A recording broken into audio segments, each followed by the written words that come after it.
Senate to talk about some of the enormously important crises facing our country today. I'm just delighted to have good friends here, people who have been fighting for the working class of this country for years and are helping to lead this effort in this terrible Trump shutdown. Let me put where we're in a context very briefly before we get to discussing some of the issues. Why is there a shutdown? The answer is pretty simple. In the House of Representatives, a majority can pass a budget. In the United States Senate, you need 60 votes. And what that traditionally has meant, and why you got 60 votes, it requires bipartisan negotiations, discussion.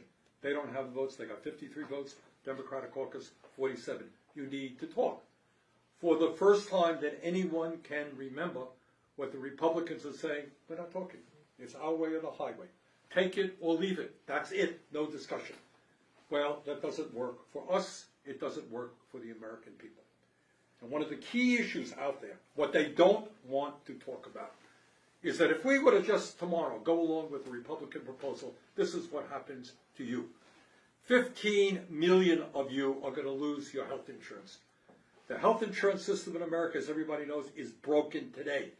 15 more million people will lose their health insurance. Tens of thousands will die because they can't get to a doctor, can't afford prescription drugs. That's not all. Under what the Republicans are pushing, over 20 million people will see their health insurance premiums double. Yeah, you heard that right. Double. You're already paying, by far, the highest prices in the world for health care. Well, think about a doubling of premiums, what that means. Well, we sent out a study just the other day, asked people to say, what does that mean? And the stories that we got back were heartbreaking. Not surprising, but heartbreaking. If you are seriously ill now, and you lose your health care, what do you think happens to you? You die. That's what people are saying.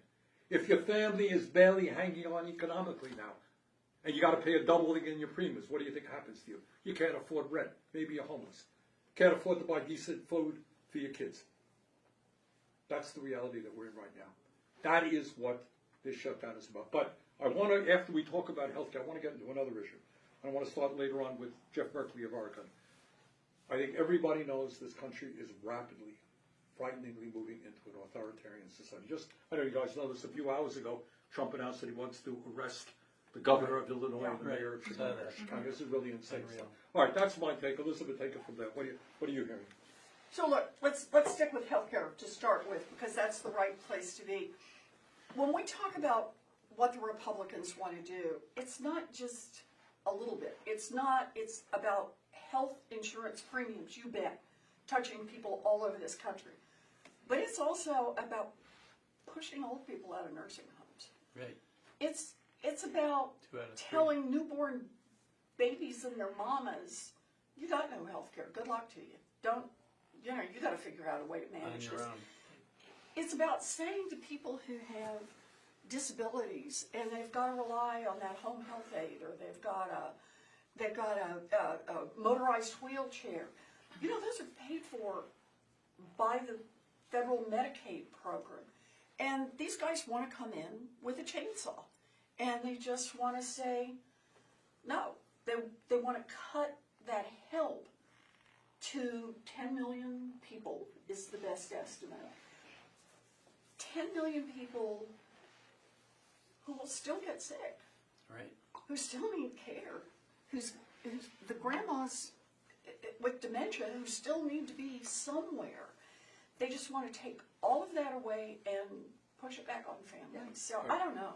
Enormously important point. It's not just individuals. It's the ripple effect of this thing. Tina Smith, Minnesota. What's going on there? Well, as we're having this conversation, I'm thinking about this woman who I talked with this weekend when I was home. Okay, so she's a young woman. She got her health insurance through her family until she turned 26, thanks to the Affordable Care Act. And now she's a child care provider. She makes about $40,000 a year. She cannot afford this huge insurance premium increase that she is staring at. It's going to be hundreds of dollars a month. and she can't afford it. Okay, so she's young and she's, healthy for now. And so she's probably going to make the decision of not getting any health insurance at all. And so think about what that means. So first of all, for her, it means she's probably not going to be able to start a family like she wants to right away because she can't afford it. But if she's not buying health insurance, then if she gets really sick, she's going to the emergency room. And that's going to cost all of us, right? It's not only is it immoral that she doesn't have access to health care, which should be a right and not a privilege, but it has a ripple effect on the whole community. And I bet everybody here is hearing some version of that story in your own states because it's so common. And it's why people are so pissed off about this, because they can see that it affects everyone. Chris Van Hollen, Maryland. Well, they showed us who they would fight for when they passed the so-called big, beautiful bill. We all worked very hard to stop it, but they ran it through. And I think all of us know that that was beautiful if you're a billionaire or a very rich person. For everybody else, it stunk. I mean, they cut Medicaid. That will throw 15 million plus people off of health insurance. It will slam nursing home care, lead to closures of rural hospitals. They cut food nutrition programs. But of course, they extended permanently tax cuts for the billionaire and the rich. The one tax cut that they let lapse is the one that allows middle-class families to afford their health insurance. That's the one tax cut they decided to let die. On their part. Just die. And so they left in place this ticking time bomb, which is going to go off completely and explode at the end of the year. We're going to see these rising healthcare costs. They will impact every American at the end of the day. And it won't be just the end of the year. In Maryland, and I know all of our states, people are getting their notices right now as to what the increase will be. And in Maryland, we just, have been looking at the impact of this. If you look at the eastern shore of Maryland, it's a pretty rural area, and you take a couple that makes $90,000 a year, it turns out that for some of these plans that they've got right now, they're going to see a more than doubling of the premium. So here's a couple, $90,000 a year, pay more than double their current monthly premium. Right now they pay it's over $1,100 more per month. So a plan that cost $641 right now will per month, will now go to $1,762 per month. That's almost 3 times. That's the impact of what they're doing. And we want to keep the government open. We don't want to give Donald Trump a blank check for his lawless activities. And we want to make sure we address these rising prices and costs, including this one right here. And so that's what this is about. Peter Welch, Vermont. Well, there's another element here that makes me sad. I'm really outraged at taking away people's health care, all the things that you talked about. But there has been an abdication of accepting the responsibility our Senate Republican colleagues have to act like an independent branch of government. These cuts, they're going to hurt folks who voted for Trump. They're going to hurt folks who didn't vote for him. This is all about suffering that's going to be inflicted on families, regardless of what their political orientation is. And I talk to my Republican colleagues, and I know you do, and Tina and Elizabeth, we're on the Finance Committee where we have some authority and ability to change this. They get it. Because all these premiums that you're talking about, they're going to afflict the families they represent. So they get it. And then you ask them, well, let's change it. They got to wait for Trump. They got to get permission from Trump. And what I look at them, I say, wait a minute. Aren't we like independent United States senators? Don't we have the capacity to decide what we think is right? Which, of course, we do. But they need a permission slip from the president. And that's the lament I have, because we're talking about trying to protect families, not trying to get some political edge. So anyway, really astonishing. Thanks, Peter. Jeff Merkley from Oregon. Well, and it really strikes me, Peter, what you're saying is that some of them individually, yes, are coming in saying, we know this is going to hurt our constituents back home, And in fact, 75% of the folks who have accessed these enhanced tax credits that have made insurance affordable are in states that Trump won. Right. And so this is not Democrats advocating because our blue states are the ones most hurt. We're advocating because families across America are hurt.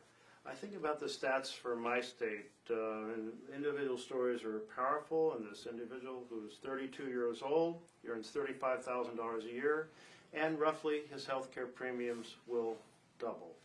And, well, doubling? I mean, we get upset at 3% or 5% inflation. This is 100% inflation. And Chris's, your example was 300% inflation. And as Bernie mentioned, well, if I can buy the health care, maybe I can't buy something that's important for quality food for my children, or maybe I can't pay my rent. In other words, pressing families to the wall. And in my state, 110,000 people are affected by buying buying health insurance on the exchange with these tax credits. And the expected average is $1,300 a person up. The expected percentage average is less than the national average, which is confusing to me as to why, but about 68%, projected 68%, versus a national doubling of 100 to 114%. And I'm just like, okay, so individuals are coming to us and saying, across the aisle, and saying, we're hurt, and, well, can you please actually engage and have your leadership engage in dialogue? Yeah. Because this is the way that we resolve things. Now, the point, Peter, you were making, that they feel like they have to get a permission slip. There are three factors that lead to authoritarian control. And this is tied, I mean, if you have authoritarian control, ordinary families get hurt. You've never seen an authoritarian force that provides great health insurance or health system to their citizens. And one of it's a rubber stamp Congress. And what you're describing is the rubber stamp Congress. And the second is a Supreme Court that gives more power to the executive, and we have that. And the third is an aggressive authoritarian president, and we have that. But how can we interrupt that? How can we interrupt that? We can interrupt it by having our colleagues say, hey, we're tired of the attack on due process and free speech and free assembly and weaponizing the judicial department against political enemies and sending military into the city. No, we took an oath to the Constitution. If we can get our colleagues to say they've had enough and remember that they're fighting for democracy, we will fix this healthcare problem. Right. Because they won't ask for that permission slip anymore. Exactly. Good point. Chris Murphy, Connecticut. So Bernie, you said something that's really important, that this is unprecedented, right? We've never been in a situation like this where the Republicans are essentially boycotting negotiations. Right. It's even crazier than that. The House of Representatives isn't even here. Like, they're not in session. The government is shut down, and the House of Representatives, the Republican Speaker, has sent the House home for 3 weeks, unplanned. Four. Four. Did you hear? Next week they're out too. as well. So 4 a months month, in a row. a month recess. This never happens, and so you have to ask yourself why. Why are they working so hard to avoid sitting at the table and talking about something that's pretty simple? Bernie, you said it. We're not asking for the entire healthcare system to be fixed. We're just saying, don't screw it up even worse. Don't raise people's premiums by 100%, 300%, while the cost of everything else is going up. They won't even talk about that because these healthcare cuts to families are essential for their number one priority. Tax cuts for corporations and billionaires. The way that they pay for this big new tax cut for billionaires and corporations is to cut your healthcare. It's just a transfer of wealth from middle class families to the super rich. Like if you're a really rich family in Connecticut, you're getting a new tax cut of $270,000 paid for by people's healthcare going up who are making $50,000 a year. So it's true that we're in what day? I mean, we're now day 5, 6, 7 of the shutdown, and we're having no negotiations because Republicans are boycotting Washington because they can't stand the idea of having to give up on their plan to use government to enrich their friends. Yeah. Ed Markey, Massachusetts. No, thank you. Yeah, just to follow along with what Chris is saying. So there's 220 Republicans right now, and they're in a witness protection program somewhere in America. We don't know where they are. We want to talk to them. about the health care of every American family. But we can't find them. And there's a reason why we can't find them. Because it's all that you really have to know is in Godfather Part 1. They've all been given an offer they can't refuse by Donald Trump. They voted for the bill to slash all these programs, slash Medicaid, slash the Affordable Care Act, NIH, all these programs. And they voted that way because they lose their seat. That's what happened to Senator Tillis in North Carolina. He just stood up. 48 hours later, he couldn't run for re-election. So it all comes from the Trump White House. They want these cuts for, as Chris said, the payoff for their billionaire buddies. These are tax cuts for them. All this health money, all the funding for every family. Ralph Waldo Emerson, the great Massachusetts poet, he once said that health is the first wealth. And it's being looted. It's being looted by Trump, being looted by the Republicans in the House and the Senate in order to pay for those tax breaks. Because they've always harbored an ancient animosity towards Social Security and Medicare and Medicaid and the Affordable Care Act. Because they all voted against them, the Republicans. They never wanted these programs in the first place. And so all we're saying is, come to the table. Let's talk. Yeah. We have a crisis coming up on November 1st. You got 2 weeks to show up here, please, so we can talk to you. Otherwise, we're going to be in a full-blown healthcare catastrophe crisis for the whole country. And right now, as Elizabeth just said, for 4 weeks they're going on vacation somewhere. We don't Paid know. vacation. Witness protection program. Bahamas or Huh? Bahamas maybe? Or Yeah, Bahamas. We don't know where they are, but we know where American families are. They're right at their kitchen table. Their electricity prices are going up. Their food prices are going up. Their health care premiums are going up. And the Republican Party cannot be found. And so that's why this is so important. What you're doing, Bernie, having this as a way in which we can put out an all-point bulletin for the American people to find these Republicans and demand that they come back to Washington to talk about the health care for their families. Thanks. And of course, if they come back, they'll have enough votes in the House to require the Trump administration to discharge the Epstein files. It's very clear they're much more interested in keeping them locked up than opening the federal government. Let's put I it want that to way. move on, but before we do, let me just summarize, pick up on something that Ed said. The system right now is in really bad shape. We don't have to explain to anybody in America that the current healthcare system is broken. I fear very much, as the ranking member of the Health Education Labor Committee, that literally, with all that we've talked about, this could take the system over the brink. Right. It could collapse. It could collapse. So what we're fighting for is for millions and millions of families. And by the way, let's make it clear, we are all progressive types. It's not just progressives who feel this way. There's a poll that came out from the Kaiser Family Foundation.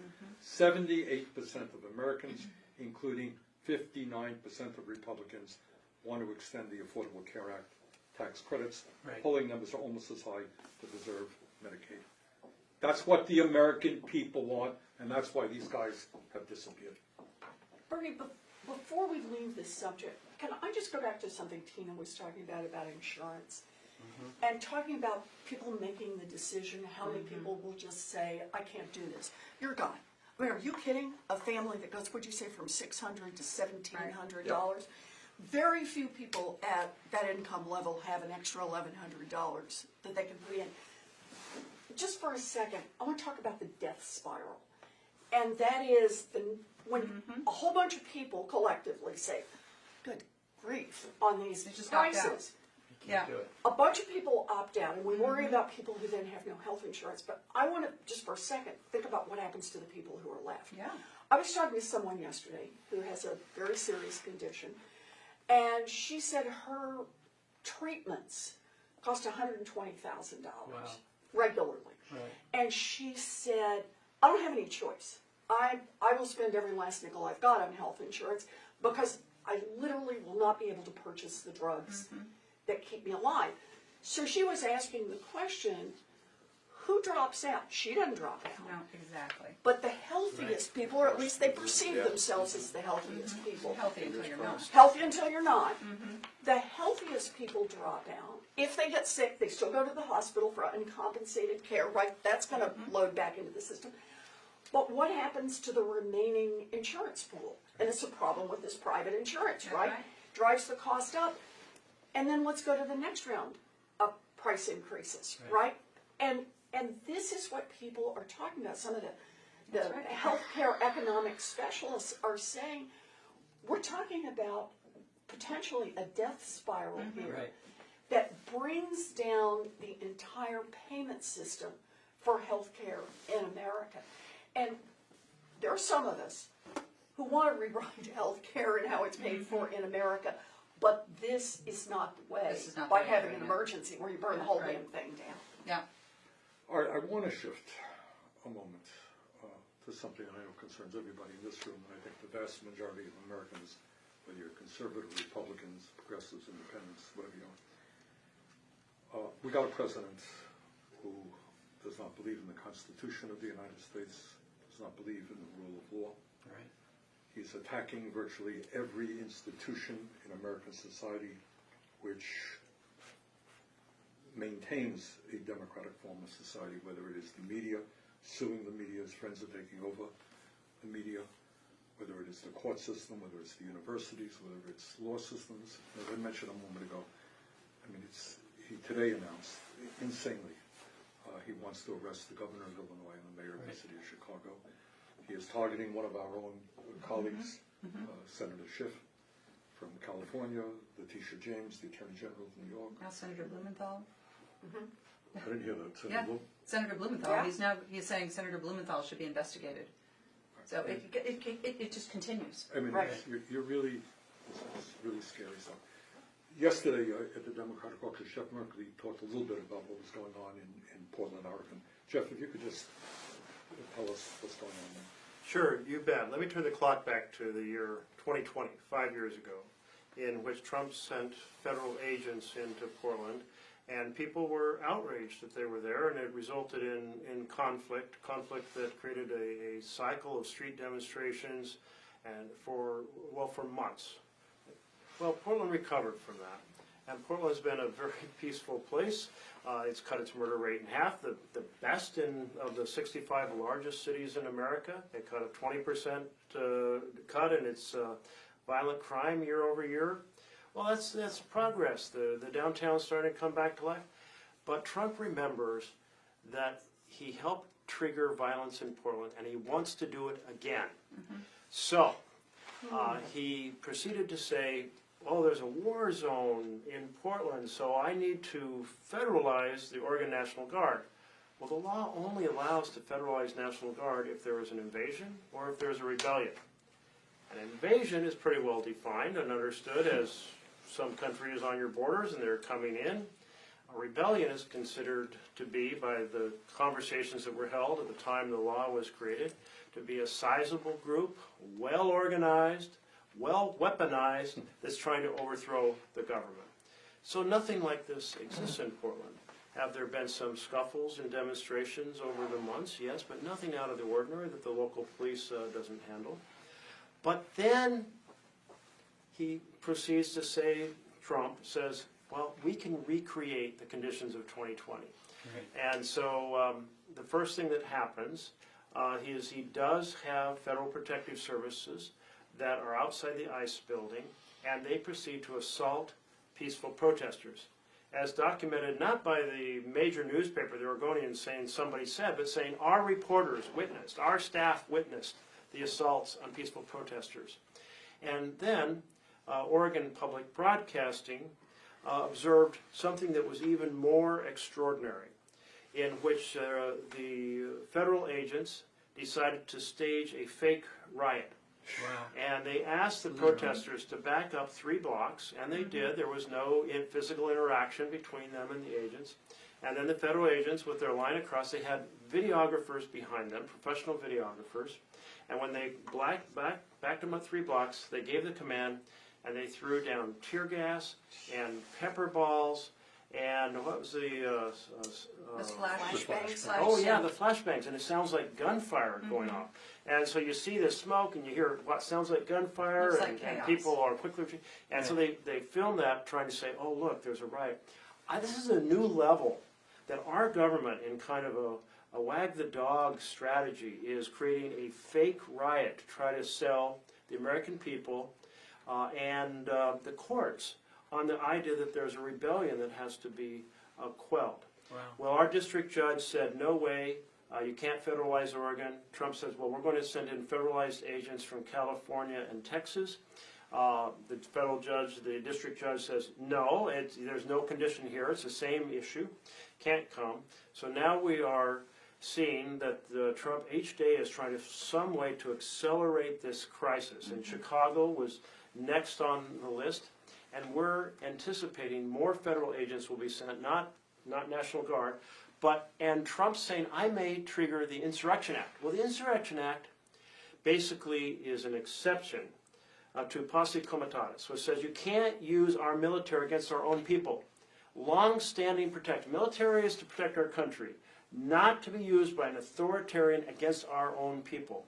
But the exception is for a rebellion. And therefore, once again, Trump is going to try to demonstrate that there are circumstances, and here is the big concern. While the district judge in Oregon said, no way, we understand what a rebellion is, it's not here, other judges are in the habit of giving deference on security issues to the executive. And well, you got the commander-in-chief. If the commander-in-chief says there's an invasion, maybe we should defer to that. And we saw that with the judge in Chicago. We're concerned about this. We'll get to the Supreme Court, and the Supreme Court will say, yes, it's okay as long as the president says there's a rebellion or an invasion. And you hear the president using those words. He talked about invasion from within, setting the stage again for the... This is a red line because, yes, we've seen the attack on due process, freedom of speech, freedom of the press, our academic universities, our networks being attacked for what they put on the air. We've seen the retaliation coming out of the Department of Justice. But the idea of troops being sent in against American citizens peacefully protesting, this could secure the type of authoritarian state Trump wants to create far into the future. And it's why we have to do everything we can to resist it. Jeff, thanks. Chris, I know you were on the floor yesterday talking about these issues. Yeah, one of the things I worry is that, we only deal with the outrage of the day. And every day, especially in the last month, there's been a new outrage, a new assault on free speech, a new assault on the rule of law, on citizens' right to protest. But when you put it all together, right, this is where it looks like we are watching our democracy die, right? Because what he's doing is just raising the price for people to speak out against him. Right. If you speak out against him on TV, you'll get your show canceled. If you speak out against him in Congress, you're going to go to jail. If you speak out against him on a city street, well, the military is going to show up with tear gas and with helicopters. And we're naive to think that that doesn't have an impact, that people don't start to say, you know what, I'm just going to stay inside. I'm not going to come out and protest. I'm not going to volunteer for an opposition candidate. This is actually how democracies disappear.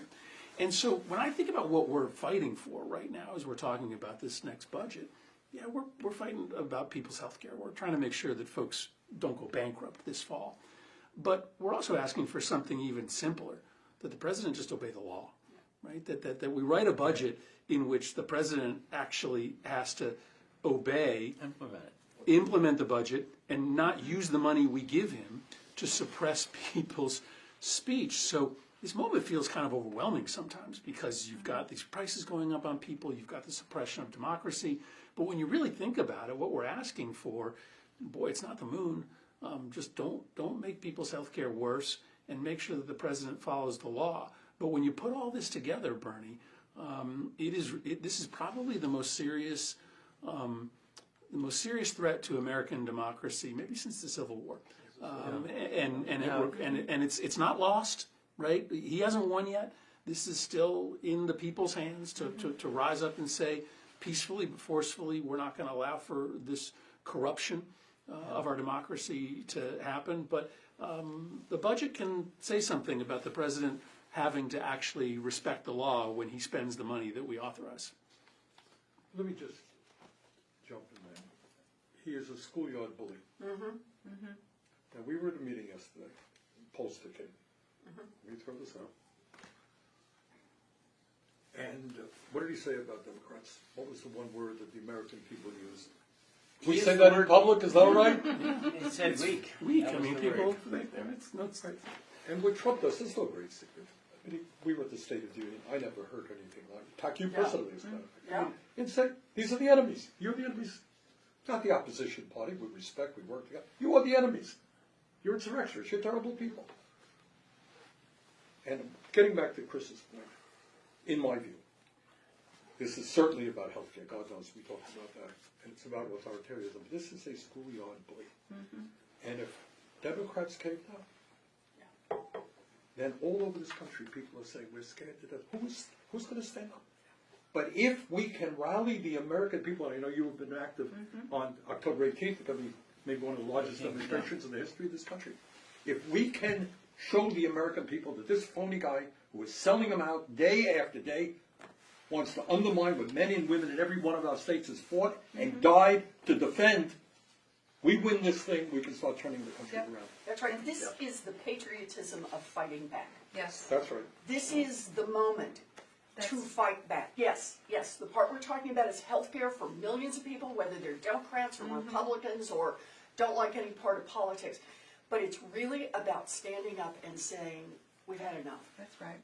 We are not handing our country over to Right. someone who makes all his own decisions and thinks the only two functions of government are to enrich himself personally and use the tools of government to get back against what he thinks are his enemies. That's right. And you know what?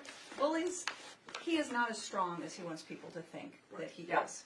Bullies are never as tough as they seem. And what gives me hope in this moment is how, you know, one of the, is how Americans are looking at this and going, like, this is not for me. Right. Even if I voted for him, this is not for me. But all of us need to express that loudly. And the only insurrection that I've ever seen since I've been in the United States Senate was when Donald Trump inspired the insurrectionists to attack the United States Capitol to stop the free and fair election. And then pardon You know, all and those then- folks who Then beat up pardon. cops. But right? but it's so important for us all to remember that he is not as strong as he wants us to believe That's that right. he is, and that we have so much more strength if we use our strength, if we use our power, and that is what this fight is about. Can I follow But I think on that, if I could, Chris. Can I follow on Keno quickly? Yeah, so I do think this is about democracy. Right. You know, when Trump and Hegseth addressed those hundreds of generals and admirals, they said to them, we're gonna practice for wars overseas in the cities of the United States. We're gonna Training get ground. training here. We're gonna get training in Portland, in Chicago, in Boston. We're gonna get training for you. But you know what? I think we all can pretty much predict what the training is for. It's for Election Day in 2026, when those troops will be ordered into the inner cities of America, right by the polling places of minority groups in our country, to suppress the vote, to frighten those people from even going into the polling place in Atlanta, Georgia, in the cities of Cleveland, of Ohio, where these close elections are going to be Well, held. they're to doing it try to every win way those they can. elections. I mean, just, you know, we had the hearing in judiciary, and of course, the Civil Rights Division that we're all so proud of, the crown jewel, the Justice Department was down there fighting for desegregation, enforcing Brown v. Board of Education, enforcing civil rights and voting rights laws in those days when if you were a black person, you had to be able to give the number of jelly beans in a big jar in order to get the ability to vote. Now it's all about suppressing the vote, and that's the prelude to, you know, militarization in the cities on election day. I mean, it's happening. That's what I think a lot of folks know, but everybody's got busy lives, and it's hard to believe. I mean, that is something I remember. January 6th, being in the House, and the mob was breaking the door down. The shot went off about 20 feet away, and I was scared, but I didn't believe it was happening. This is the United States of America. We have free and fair elections, and we accept the outcome of election. If we lose, we fight another day. yeah, I want to say that we're not on a path to authoritarianism. We are there. We are I mean, we are there right now. All the things that we're hearing about, cracking down on free speech, deploying troops to cities, using the Justice Department to go after political adversaries. I do want to go back to this point on bullies, because we do need to stand up to bullies. We need to do it individually and collectively. And, you know, when my constituents ask me what they can do, I say that they can stand up, and they are standing up. And that is what No King's Day will be about. It is also important, though, that we call out those who cave in to this bully, because when you cave in, you just feed the bully. When you appease a dictator, you just increase their appetite. And especially these organizations that have the resources to fight, like law firms or universities, when they cave in, they send a terrible message to everybody else. So I think. Oh, you mean like the whole Republican Party? Well, yes, In Congress? they have totally. No, they've well, no, but they've capitulated. I mean, they've contracted out their constitutional duties to Donald Trump. We know that. They're Contracted out body parts. rubber stamps. But I think everybody in America has a role to play right now. Individuals can stand up. One of the reasons that you saw, you know, the Trump back down and ABC back down on the Jimmy Kimmel case was because people started canceling their subscriptions to Disney Plus. Sinclair is in the state of Maryland. So even after they started airing Jimmy Kimmel in some places around the country, they were keeping him off the air until people protested, and Sinclair then reversed itself. But my point is that the natural inclination of a lot of these sort of financial interests is to go along, to appease the dictator, because they think at the end of the day, if they appease the dictator, that he won't come after them. And the lesson for all of us is it will just put all of our rights at risk. So yes, we have to stand up individually, but let's also make sure that we call out those who are folding, because they put all of our rights at risk. Yep, Let me ask you guys this. We all know Republicans, and not every Republican is an authoritarian or a terrible conservative. Not against the law to be conservative. Why, with very few exceptions, I think somebody mentioned Tom Tillis decided that would beautiful bill would be a horror show for North Carolina, opposed it. 2 days later, he was out of the race. Do we have any hope that some of these Republicans will say, you know what, I was elected by my constituents, I believe in the Constitution, I disagree with Democrats, but they're not my enemies, I'm not going to put them in jail. Are we hearing any of that, or are they, what's So little, and the question you're asking, the question I've been asking myself, when will some of our colleagues say, we took an oath to the Constitution, we understand what the basic freedoms are, we understand you don't militarize our streets with armies because people protest, and we understand you don't turn the Justice Department into a machine to attack people you disagree with, and say I've had enough. Are you hearing any of that, Jeff? I am not hearing that, and it takes only a small number to start to say that, but I think about what I've heard from them in the past, especially during the first Trump administration, where Republican colleagues would say, Jeff, I disagree with Trump on so many things, I disagree with his ethics, I don't know how I got elected, but listen, my constituents watch the television station that says every night he's wonderful, he's doing everything perfectly. The cable television's on the right, so that they essentially they say my base that elected me, more than half of them are sold that the president's doing the right thing. And they don't hear about the issues we've been raising if you're watching that far-right cable or the social media that follows it. And this is a tremendous problem for our republic, for our democracy. Different media worlds and the separation of urban and rural. And there's no easy answer to this, but we have to keep trying to say we've got to be in this service to America for all Americans, for all districts, blue or red, all states, blue or red, and keep reaching out to our colleagues and having this conversation, because our country desperately needs a group of them to say they've had enough, they're going to honor their oath to the Constitution. I think it's mostly up to the American people at this point, because right now they fear Trump. but you gotta put them in a position where they have to make a decision between Donald Trump and their voters. Yeah. Right? And if their voters, and if their voters say to him, listen, I've had enough of what's going on in Chicago, right? I don't accept authoritarianism. I'm gonna lose my health care. Yeah. No, I'm not interested in you coming back again. Well, then you put them in a tough position.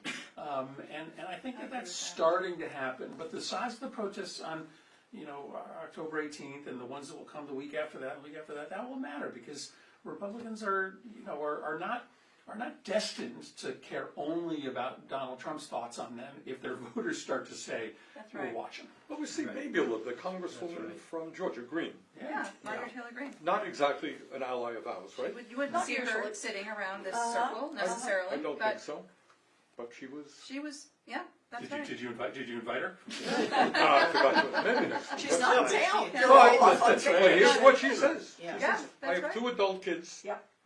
Their premiums are going up 100%. They can't afford it. People in Georgia can't afford it. This is crap. Yeah.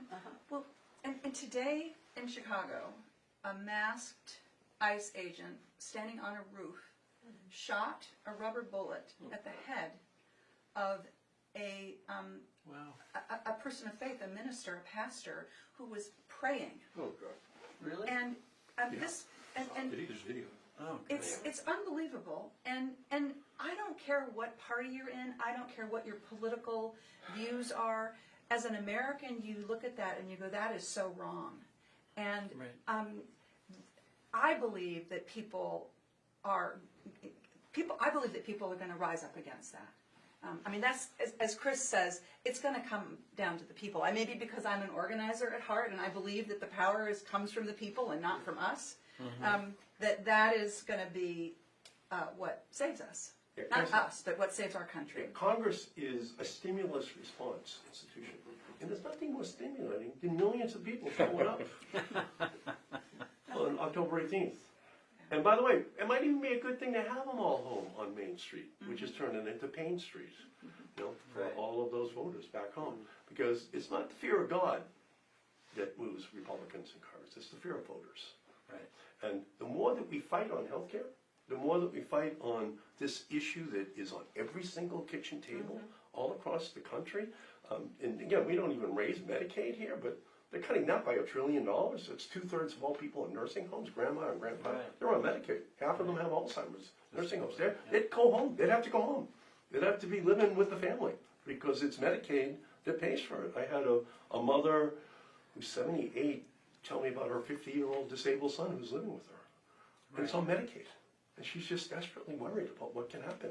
So I think that these stories back home might actually start to get into this Republican senator or House member. That's our hope. But that's why we have to fight here. We have to keep raising this issue. We have to keep this message high that the health care of every family is at And risk. one thing this has done is given America a chance to focus on a single issue. Because when Trump came into office, from day one when he did, 50 edicts, if you will, every single day, new issues and hugely different, and let's have a conversation about that terrible thing that happened yesterday. Well, there's 3 new issues. But for the moment, we have, through this shutdown, focused America on health care, and on that the president has to actually follow the law when we pass a spending law. And so it does touch everyone. There's like 4 foundations for families to thrive: healthcare, housing, education, a good paying job. It's just essential to everyone. So this is a super important conversation to tackle the tactic that Trump has pursued of they want flooding the zone, new issues every single day, so you're always in chaos. So let's keep this attention and let's improve healthcare. I think if we call it the Trump healthcare tax credit, Donald Trump, because what we know at the end of the day for this president is it's all about him. Oh, yeah. It's not about the American people. Maybe we can And do it a is Trump about him and coin. his billionaire donors.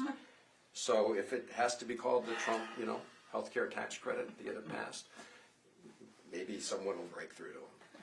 I think Tina made a point a moment ago, is that what they want is the perception that they're all powerful. They cannot be beaten. Truth is, does Trump have political support? Sure he does. Is he particularly popular? No. Is his popularity declining? Yes, It it is. is. Are more and more conservative Republicans who voted for him say, gee, I didn't vote for you to double my health care premiums?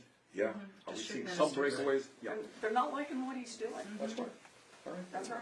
All right, so the point is, and what we are trying to do, is the American people are overwhelmingly on our side, including Republicans. Yeah. And it's just terribly important not only that the American people stand together on health care, on this issue of authoritarianism. A conservative Republican thinks that we should have people shooting rubber bullets into a minister, really, in America? No one believes that, all right? So we're going to win this thing. We're going to win this thing if we stay strong. That's us, that's the American people. On that note, Let's all do right. it. Thank you. Thank you. Thank you. Thank you. Appreciate it.